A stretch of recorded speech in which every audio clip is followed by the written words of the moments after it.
The pandemic has been challenging for everyone, but there is a group who have been without question hit very hard. Very, very challenging. It's just a different time.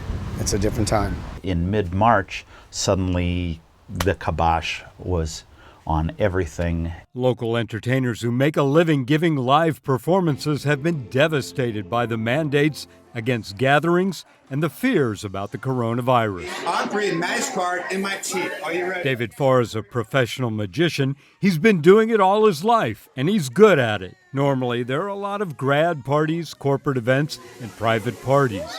But with the call for social distancing and limiting even small gatherings, David has seen business plummet. Normally at this time, the last few months, I would have normally had about probably 40 events that I would have done, and so far in the last few months I've had 2 live events. So it's been obviously a drastic reduction in revenue for what we normally would have at this time of year.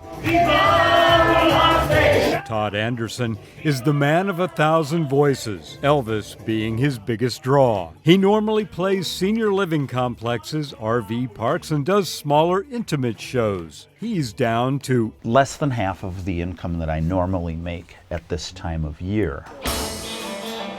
Mick Sterling is used to playing in front of even bigger audiences across the Midwest. I would say it's probably 70% less, between 60 and 70. Necessity is the mother of invention. Entertainers as well as venues have had to adapt. Creativity and improvisation have been keys to garnering what business is left to be had. I have a sound system that is actually portable, and I can hook up a power inverter to a battery and power my speakers. Since then, I've added the FM transmitter. They can stay in their room or in the building with the FM stereo tuned to my station. Home studios are innovative, but virtual shows aren't the same thing as in-person entertainment. Crooners in Fridley stays in business presenting live entertainment. They're one of the lucky ones. With a parking lot, they can turn into an outdoor concert venue, parking patrons much like a drive-in movie. Many of the venues I perform at, for example, Bachelor Farmer is a restaurant downtown Minneapolis in the North Loop, and last year alone I had 5 events there, 5 rather large corporate events, big paying events.